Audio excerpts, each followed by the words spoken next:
Shalom teman-teman semuanya. Jadi pada renungan hari ini kita mau belajar dari kisah kehidupan seorang pemain bola profesional dan terkenal bernama Kaka. Mungkin banyak yang udah tahu dan hari ini kita akan belajar banyak poin yang tentunya bisa kita aplikasikan juga di dalam hidup kita. Tapi sebelum masuk ke sana, kita mulai dengan doa terlebih dahulu. Tuhan Yesus, hari ini kamu belajar dari kesaksian salah satu dari anakmu. Kami berdoa biarlah Tuhan yang berikan kami hikmat, pengertian, supaya kami bisa mengambil apa yang baik, dan kami bukan sekedar jadi pendengar, tapi bisa menjadi pelaku. Maka itu kami minta biarlah 10 menit ke depan ini Roh Kudus yang bimbing kami, tuntun kami, supaya kami bisa sungguh-sungguh mendapatkan manfaat yang the best dari kerajaan surga. Di dalam nama Tuhan Yesus kami berdoa. Amin. Nah teman-teman, Kaka adalah seorang yang luar biasa di dunia sepak bola. Nah, bukan rahasia lagi, banyak orang yang tahu bahwa Kaka ini adalah pengikut Tuhan Yesus. Kenapa? Yang paling pertama adalah karena kalau kita lihat status di Instagramnya aja, atau anggapnya kan ada bio di Instagram, dia itu menuliskan tentang imannya kepada Tuhan Yesus. Dia benar-benar speak up tentang imannya. Nah, kita bisa belajar dari hal ini.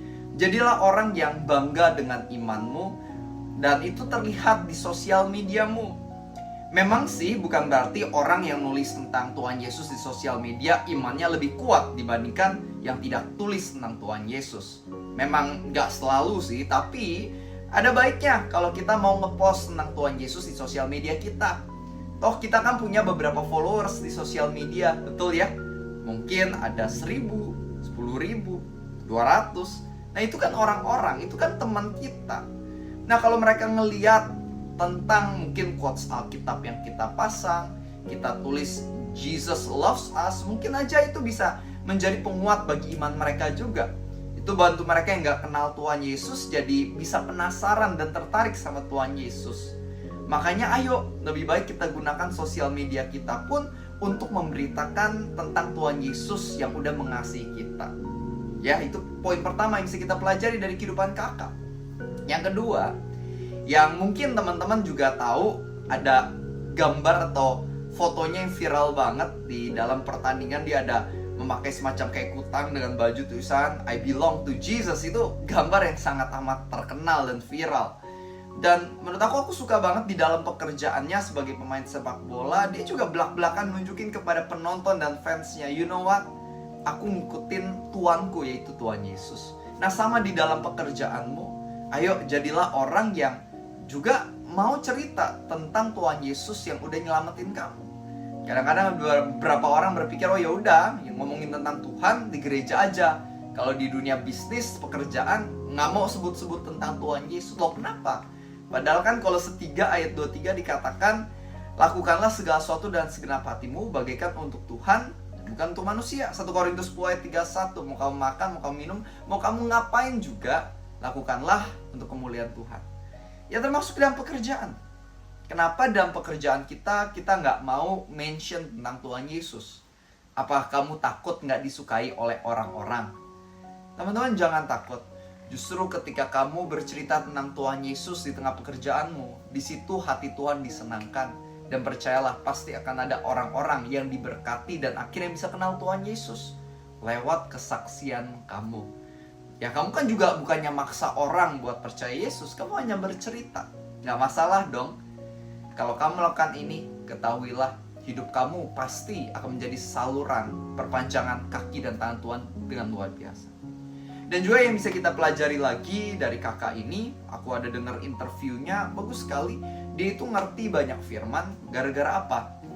Gara-gara orang tuanya itu suka pelayanan. Jadi dari kecil Kakak itu diajarkan nilai-nilai kekristenan. Nah, jadi kalau kita jadi seorang orang tua, penting juga ya kalau punya anak, kita tanamkan nilai-nilai kekristenan. Jangan sampai menjadi orang tua tapi nggak peduli dengan pertumbuhan anak. Dibiarin gitu aja berharap, oh ya udah ntar gereja aja yang ngajarin. Loh, ini bukan tanggung jawab gereja doang. Tanggung jawab setiap dari kita yang punya anak sebagai orang tua. Kita juga harus jadi orang yang menabur benih firman Tuhan supaya anak-anak kita bisa kenal Tuhan, bisa tahu firman, sehingga kehidupannya bisa lebih benar juga. Oke? Dan juga kakak ketika interview ini, dia tahu banyak ayat, dia tahu banyak firman. Salah satu yang disebut, dia mengatakan seperti ini, saya yang menabur dan menyiram, tapi pada akhirnya pertumbuhan atau buah itu dari Tuhan. Makanya kalau saya menang dalam pertandingan sepak bola, saya nggak bisa sombong, karena itu semua adalah anugerah dari Tuhan. Menurut saya itu bagus banget dan benar banget. Di dalam hidup kita ya, kita bekerja keras, we do our best. Tapi kita harus selalu ingat bahwa yang bikin apa yang kita lakukan ini bisa benar-benar bertumbuh dan ada hasil yang baik, hanyalah Tuhan yang bisa lakukan. Makanya kalau kita berhasil dan sukses di area-area tertentu, jangan sampai kita jadi tinggi hati, angkuh, dan congkak. Tapi jadilah orang yang mengatakan pada orang-orang, aku bisa mencapai hal ini. Itu semua karena aku punya Tuhan Yesus yang menuntun, memimpin, berikan kekuatan, dan berikan keberhasilan. Jadi terus muliakan Tuhan dan bukan muliakan dirimu sendiri, teman-teman. Jadilah orang-orang yang di tengah pekerjaan baikmu, kamu tahu bahwa pekerjaan baikmu gak akan pernah cukup kalau Tuhan tidak bekerja. Tuhanlah keajaiban yang bisa membuat apa yang kamu lakukan ini jadi maksimal. Milikilah kerendahan hati. Nah, tapi teman-teman, mungkin kamu juga tahu bagaimana kakak ini pernah bercerai dengan istri pertamanya. Nah, ada mungkin yang mengatakan ini karena istrinya yang menceraikan, ada yang mengatakan bahwa oh nggak benar, bukan istri yang menceraikan, tapi kedua belah pihak yang memutuskan bersama. Nah, aku nggak tahu dalam-dalamnya sebenarnya apa yang terjadi, tapi ya tentu perceraian adalah sesuatu yang salah. Perceraian bukanlah sesuatu yang Tuhan suka. Perceraian merupakan ya dosa yang tidak disukai oleh Tuhan, dilarang oleh firman juga. Nah, tapi satu hal adalah kita jangan sampai menghakimi karena dia sempat bercerai, kita anggap oh udah ini adalah orang yang jahat bener, pokoknya udah nggak usah contoh kehidupan kakak sama sekali.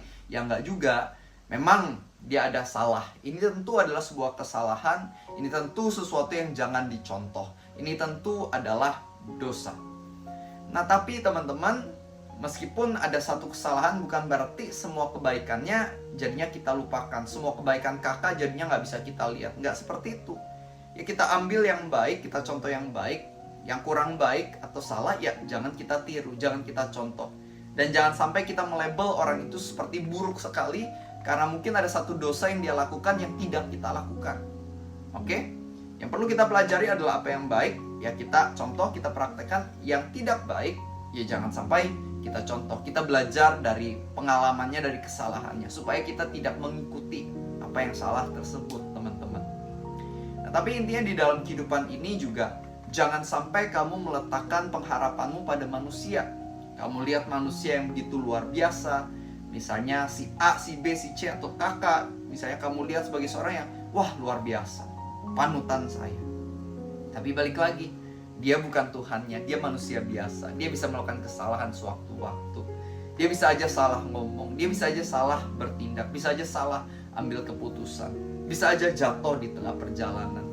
Makanya balik lagi, nggak apa-apa kamu punya mungkin seorang figur yang kamu anggap sebagai panutan, tapi kamu harus ingat dia masih manusia. Panutan nomor satu yang sempurna hanyalah Tuhan Yesus dan tidak ada yang lain. Makanya kita harus bijak juga ya di dalam melihat atau memandang seseorang. Sama ketika melihat saya, ingat baik-baik, saya mungkin nyampein firman, tapi saya tetap hanya manusia biasa yang gak sempurna. Makanya teman-teman, kalau kamu lihat pendeta pun yang ada di gerejamu, mungkin gembala, senior pastor yang luar biasa, ingat dia juga masih manusia. Ya, jadi belajar apa yang baik, tapi ingat kalau dia ada salah, jangan sampai kamu sakit hati sama Tuhannya. Jangan sampai kamu kecewa dan akhirnya kamu jadi down sendiri. Jangan ya, ingat setiap orang kamu bisa belajar apa yang baik, tapi kalau dia ada yang salah ya udah, nggak usah hakimi, tapi doain aja. Doain supaya dia bisa bangkit, lakukan apa yang lebih baik next time-nya. Amin. Mari kita dalam doa. Tuhan Yesus, kami bersyukur hari ini kami bisa belajar beberapa poin juga dari kehidupan dari kakak. Tuhan, kami berdoa agar kami bisa sungguh-sungguh mempraktekkan hal-hal baik, contoh-contoh baik yang kami pelajari hari ini. Bantu kami untuk sungguh-sungguh menjadi orang yang mau cerita tentang kebaikan Tuhan kepada sesama. Bantu kami supaya kami menjadi orang-orang yang di tengah pekerjaan kami juga ada membahas tentang Tuhan Yesus, supaya banyak orang semakin kenal pribadi-Mu. Bantu kami juga untuk selalu rendah hati dan ingat semua keberhasilan kami adalah karena kasih karunia-Mu. Dan bantu kami juga kalau misalnya kami punya anak, supaya kami bisa menolong anak-anak kami mengenal pribadi Tuhan Yesus dari usia mereka yang masih kecil. Tuhan, aku berdoa agar setiap dari kami bisa menginspirasi. Kami berdoa Tuhan, biarlah Engkau yang pakai pribadi lepas pribadi yang saat ini mengikuti renungan ini, agar kami bisa sungguh-sungguh menjalani kehidupan kami ini serupa dengan Yesus Kristus, dan bisa menjadi yang namanya garam dan terang untuk orang-orang yang kami temui. Bahkan lewat media sosial pun, biar Engkau yang terus pakai kami. Dan bersyukur kami ke Tuhan yang luar biasa, yang terus memberikan kesempatan yang baru dan tidak pernah meninggalkan. Kami berdoa agar hidup kami sungguh memuliakan nama Tuhan, sebab kami tahu Tuhan Kaulah yang telah terlebih dahulu menyelamatkan kami di atas kayu salib itu. Di dalam nama Tuhan Yesus kami berdoa. Amin. Thank you teman-teman semuanya. Dan jangan lupa kalau kalian belum pernah subscribe, klik tombol subscribe, bunyikan tombol lonceng supaya kamu dapat renungan firman setiap hari. Dan jangan lupa bagikan, share ke grup keluarga, grup teman-teman, agar kamu bisa menjadi perpanjangan kaki dan tangan Tuhan juga. Kamu bisa menjadi saluran keselamatan yang membuat banyak orang bisa dengar firman Tuhan. Itu aja buat hari ini. God bless you and see you tomorrow.